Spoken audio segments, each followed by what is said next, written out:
ഈ ബീച്ച് സ്ഥിതി ചെയ്യുന്നത് റോഡ് സൈഡിനോട് ചേർന്ന് തന്നെയാണ് ഈ ബീച്ച് സ്ഥിതി ചെയ്യുന്നത്. ഇത് കാണുന്നതെല്ലാം മത്സ്യബന്ധനത്തിന് ഉപയോഗിക്കുന്ന ബോട്ടുകളും അവരുടെ ഉപകരണങ്ങളും കാര്യങ്ങളെല്ലാമാണ്.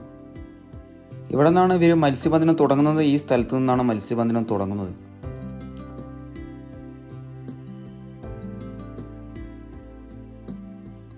ഇത് റോഡ് സൈഡിനോട് ചേർന്ന് തന്നെ ആയുള്ള ബീച്ചായ കാരണം ഗതാഗത സൗകര്യം എളുപ്പമാണ്. ഈ റോഡ് ബീച്ച് റോഡിന് ഏകദേശം 15 മുതൽ 20 കിലോമീറ്റർ ദൂരമാണ് ഈ ബീച്ച് റോഡിനുള്ളത്.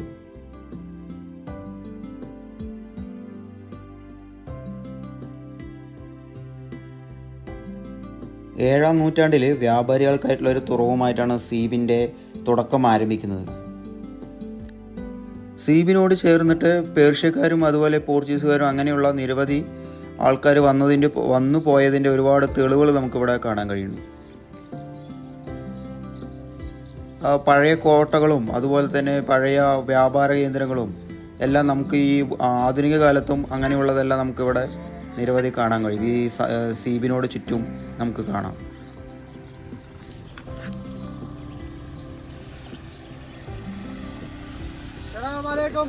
वालेकुम सलाम शुक्रिया حبيبي بطل جامع هذا مشان صديق جراب كيف الحال زين مرتاح थैंक यू वेलकम शुक्रिया. നമ്മൾ വീഡിയോ എടുക്കുന്ന കണ്ടിട്ട് ആൾ നിർത്തിയതാണല്ലോ.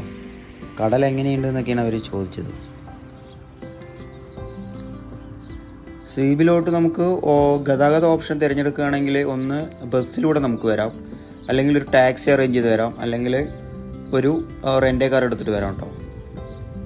ബസ്സിലാണെങ്കിൽ ഒരു 30 മിനിറ്റ് മുതൽ ഒരു 45 മിനിറ്റ് വരെ ആകും. അതൊരു ടാക്സിയിലാണെങ്കിൽ ഒരു അരമണിക്കൂർ കൊണ്ട് എത്തും. ഒരു ബെറ്റർ ഓപ്ഷൻ എന്ന് പറയുന്നത് ഒരു വാടകയ്ക്ക് ഒരു വണ്ടി എടുത്തിട്ട് ഒരു കാർ എടുത്തിട്ട് വരുന്നതായിരിക്കും ബെറ്റർ ഓപ്ഷൻ. അതാകുമ്പോൾ നമുക്ക് ഈ സീബിനോടും അല്ലെങ്കിൽ ഈ ബീച്ചിനോടും ചുറ്റുമുള്ള കുറേ സ്ഥലങ്ങളും നമുക്ക് നമ്മുടെ സൗകര്യത്തിനനുസരിച്ച് പോയി കാണാം.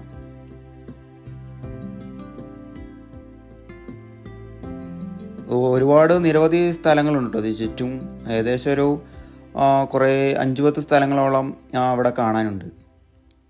കോട്ടയുണ്ട്, സൂക്കുണ്ട്, അങ്ങനെ നിരവധി സ്ഥലങ്ങളുണ്ട്.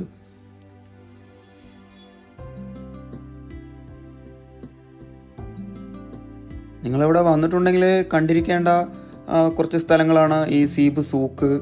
അതുപോലെ തന്നെ ഇവിടെ ഒരു കോട്ടയുണ്ട്, റുസ്താഖ് കോട്ട പറഞ്ഞിട്ട്. അങ്ങനെയുള്ള ഈ കോട്ട 17-ാം നൂറ്റാണ്ടിൽ നിർമ്മിച്ച കോട്ടയാണ് ഈ റുസ്താഖ് കോട്ട എന്ന് പറയുന്നത്.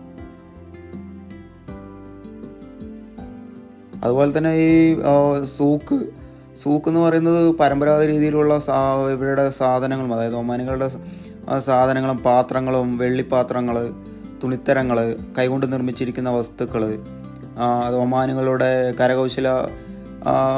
കരകൗശല വസ്തുക്കൾ, അങ്ങനെയുള്ള നിരവധി ഐറ്റങ്ങൾ നമുക്കിവിടെ ഈ സൂക്കിൽ നമുക്ക് കാണാൻ കഴിയുന്നുണ്ടോ. വിലപേശി വാങ്ങുന്നതും ബെറ്റർ ആയിരിക്കും. ഫിക്സ്ഡ് റേറ്റ് ഒന്നുമല്ല, നമുക്ക് അവർ പറയുന്ന വില നമുക്ക് വിലപേശി വാങ്ങാവുന്നതാണ്.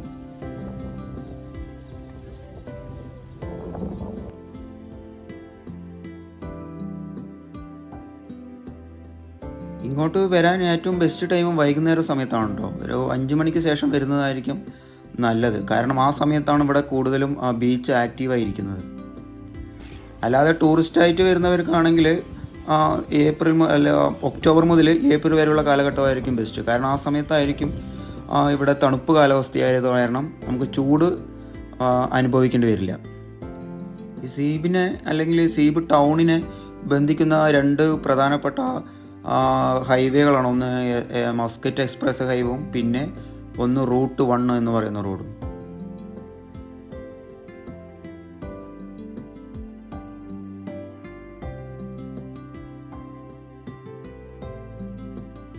ഒരു 5 മണിക്ക് ശേഷം വരുന്നതായിരിക്കും നല്ലത്. കാരണം ആ സമയത്താണ് ഇവിടെ കൂടുതലും ഷോപ്പുകളും ഈ ടീ ഷോപ്പുകൾ അങ്ങനെ സൈക്ലിങ് കാര്യങ്ങളെല്ലാം ആക്റ്റീവായിട്ടിരിക്കുള്ളൂ.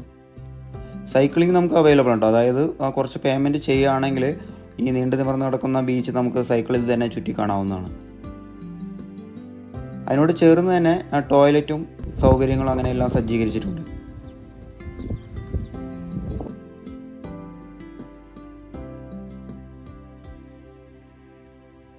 ഈ സീബ് ബീച്ചിൽ ഡ്രൈവിംഗ് അലൗഡല്ല. നമുക്ക് വാഹനങ്ങളൊന്നും ഇതിൽ ഓടിക്കാൻ കഴിയില്ല. ഇത് കാണുന്നത് ഒരു പക്ഷേ ഇവിടെ മത്സ്യബന്ധനത്തിന് ഉപയോഗിക്കുന്ന വാഹനങ്ങളും അത് കൊണ്ടുപോകുന്ന ട്രാൻസ്പോർട്ടിങ് ചെയ്യുന്ന ബോട്ടുകളും അതെല്ലാം കൊണ്ടുപോയതിൻ്റെ ഇതാണെന്നാണ് വിചാരിക്കുന്നത്. വളരെ നീളം കൂടിയ ഒരു ബീച്ചാണ് കേട്ടോ ഈ സീബ് ബീച്ച് എന്ന് പറയുന്നത്.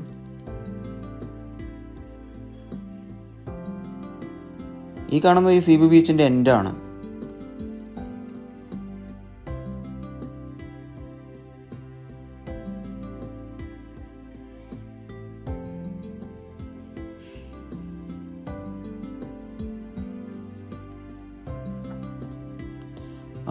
ഇവിടെ നീന്തൽ അനുവദിക്കില്ല കേട്ടോ. അതായത് നമുക്ക് ഇവിടെ ബീച്ചിലോട്ട് ഇറങ്ങിയും കളിക്കുകയും കുളിക്കുകയൊക്കെ ചെയ്യാം. പക്ഷേ കടലിൽ നീന്തി അങ്ങോട്ടൊന്നും പോകാൻ കഴിയില്ല. കാരണം ഇപ്പോൾ ഇവിടെ ഗാർഡൊന്നും ഇല്ല.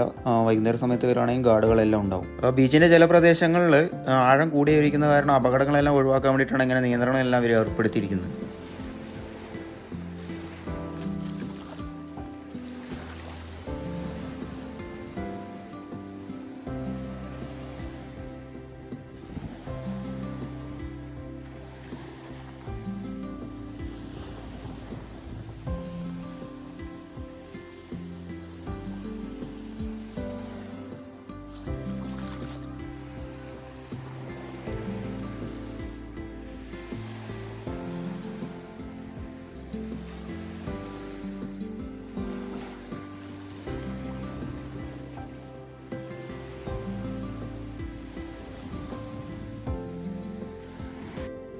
ഏതോ ഒരു മീനിൻ്റെ അവശിഷ്ടമെല്ലാം വന്ന് അടിഞ്ഞിരിക്കുന്നുണ്ട്. ഈ കാണുന്ന ഈ ബോർഡറാണ് ഈ ബീച്ചിൻ്റെ അവസാനം. അങ്ങോട്ട് അപ്പുറത്തോട്ട് നമുക്ക് അലോഡല്ല.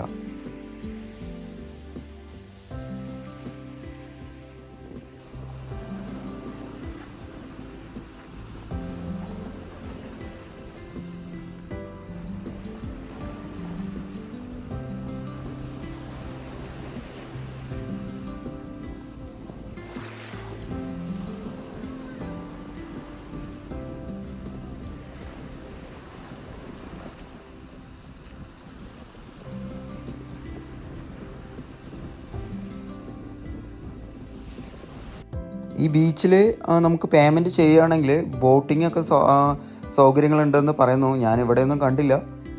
ഈ ബീച്ചിൻ്റെ ഏതെങ്കിലും ഒരു ഭാഗത്ത് ഉണ്ടായിരിക്കും എന്നാണ് പറയുന്നത്. ഇവിടെയുള്ള ആൾക്കാരോട് ചോദിച്ചപ്പോൾ അവരങ്ങനെയാണ് പറഞ്ഞത്. നമ്മൾ കാണാൻ കഴിയില്ല. ഞാൻ ആദ്യമായിട്ടാണ് ഇങ്ങോട്ട് വരുന്നത്. അതെല്ലാം പോകുന്നവർ അങ്ങതെല്ലാം അന്വേഷിച്ച് പോകുന്നതായിരിക്കും നല്ലത്. ബീച്ചിനോട് ചേർന്ന് തന്നെ കുറേ ഈന്തപ്പനകൾ നമുക്ക് കാണാൻ കഴിയുന്നുണ്ട്. അതെല്ലാം മെയിൻറ്റെയിൻ ചെയ്യാൻ ഒരാളും ഇതിനെ ഏർപ്പെടുത്തിയിട്ടുണ്ട്.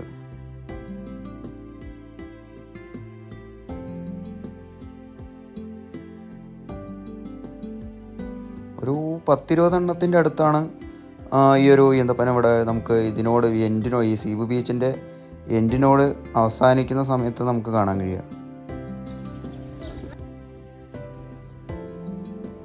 വൈകുന്നേര സമയങ്ങളിൽ ഇവിടെയുള്ള ആൾക്കാർ സ്വദേശികളും അല്ലെങ്കിൽ പ്രവാസികളെല്ലാം വന്ന് ഇവിടെ കളിക്കാറുണ്ട് കേട്ടോ. വോളിബോളും ഫുട്ബോളും അങ്ങനെയുള്ളതെല്ലാം ഇവിടെ കളിക്കാറുണ്ട്.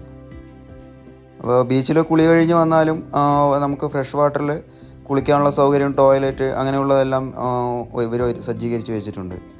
അത് ആണുങ്ങൾക്കും പെണ്ണുങ്ങൾക്കും അവർ ചെയ്തു വെച്ചിട്ടുണ്ട്.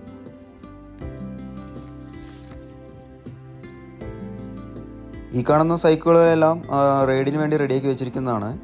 അതിൽ ഇലക്ട്രിക്കൽ സൈക്കിളും ഉണ്ട്, നോർമൽ സൈക്കിളും ഉണ്ട്. ഏതാണ് നമുക്ക് ആവശ്യം എന്ന് പറഞ്ഞാൽ അതിനനുസരിച്ച് നമുക്ക് സെലക്ട് ചെയ്ത് പേയ്മെൻറ്റ് ചെയ്ത് എടുക്കാവുന്നതാണ്. അപ്പോൾ അത്രയേ ഉള്ളൂ. നമ്മുടെ വീഡിയോസ് ഇഷ്ടമായിട്ട് നമ്മുടെ ചാനൽ സബ്സ്ക്രൈബ് ചെയ്ത് സപ്പോർട്ട് ചെയ്യണേ. കമൻറ്റ് ചെയ്യാനും ലൈക്ക് ചെയ്യാനും ഷെയർ ചെയ്യാനും മറക്കരുത്.